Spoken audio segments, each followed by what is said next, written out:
కాంత Telugu film review by allrounder star Balyam Venumadhav.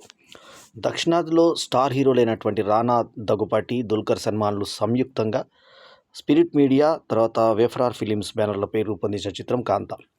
దీని trailer చాలా ఆకట్టుకునే విధంగా ఉంటుంది. మనకి శాంత అని చూపించి, ఈ సినిమా పేరు శాంత కాదు కాంత అని చెప్పి చూపించారు.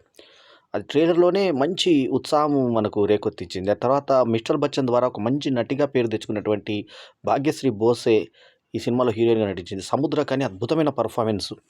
రవీంద్ర విజయ్ చిన్న పాత్రలు చేసినా బాగా అంటే ఇంపార్టెంట్ పాత్ర కనబడ్డాడు.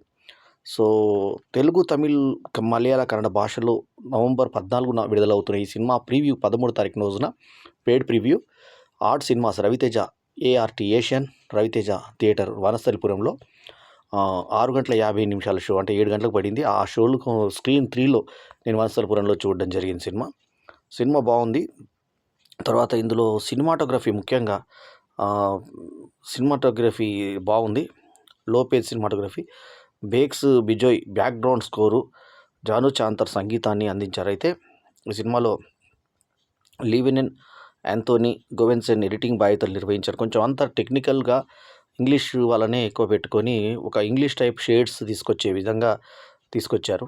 ఇందులో ఎంకే త్యాగరాజన్ భాగవతార్ జీవితం ఆధారంగా తెరకెక్కిందనే వార్తల నేపథ్యంలో కేసు నమోదైంది. అయితే ఈ కథ ఎవరి జీవితానికి సంబంధించింది కాదని చెప్పేసి 1950కి సంబంధించినటువంటి ఒక మద్రాసు డైరెక్టర్కు సంబంధించినటువంటి ఒక హీరోకి అతనికి వచ్చినటువంటి క్లాష్ మీద చేసినట్టుగా వచ్చింది సినిమా.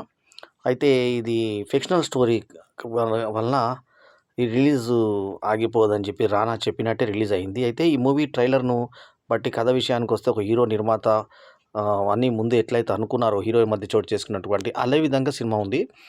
ఇది దాదాపు 12 సినిమాలు రిలీజ్ అవుతున్న నేపథ్యంలో మరి రిలీజ్ అయినటువంటి ఈ సినిమా ఎలా ఉంది అంటే, ముఖ్యంగా ఈ సినిమా ఒక కల్ట్ మూవీగా చెప్పుకోవచ్చు. ఎందుకంటే మంచి పర్ఫార్మెన్స్ల ప్రకారంగా భాగ్యశ్రీ బోర్సే కానీ, దుల్కర్ సల్మాన్ కానీ, తర్వాత మన అంటే మమ్ముటి కుమారుడు తన మమ్ముటి లాగానే మంచి టాలెంటెడ్ నటుడు అని చెప్పి నిరూపించుకున్నాడు.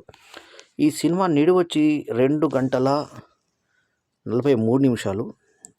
ఈ సినిమాకు వచ్చిన సర్టిఫికేట్ UA 13+. ఇది drama period thriller cinema. 14 November 2025న అంటే ఈరోజు విడుదల కాబోతుంది. సో కాంతా సినిమాలో దుల్కర్ సల్మాన్ పోషించినటువంటి పాత్ర హీరో పాత్ర. సో భాగ్యశ్రీ బోర్సే ఈ సినిమాలో కథానాయిక. ఇది దుల్కర్ భాస్కర్ ఆయన పేరు సముద్రకని కానీ వీళ్ళు కానీ, సముద్రకని పాత్ర పేరు అయ్యా. ఈయనేమో హీరో ఎవరు దుల్కర్ సల్మాను. ఆ తర్వాత కుమారి పాత్రలో భాగ్యశ్రీ బోర్సే. తర్వాత గాయత్రి శంకర్ వచ్చేసి ఇంకొక అసిస్టెంట్ పాత్రలో ఆమె నటించింది. సో ఆమె క్యారెక్టర్ కూడా డిఫరెంట్గా ఉంటుంది. సో సముద్రకని ముఖ్యంగా తినేసే క్యారెక్టర్ చేశాడు. అట్లాగే పోలీస్ ఇన్వెస్టిగేషన్ పాత్రలో రానా దగ్గుపాటు చేసినటువంటి ఈ సినిమాకి సెల్వమణి సెల్వరాజు డైరెక్టరు, రైటర్ కాగా, దుల్కర్ సల్మాను, తర్వాత రానా దగ్గుపాటి నిర్మాతలు కాగా, యాంథోనీ ఎడిటరు.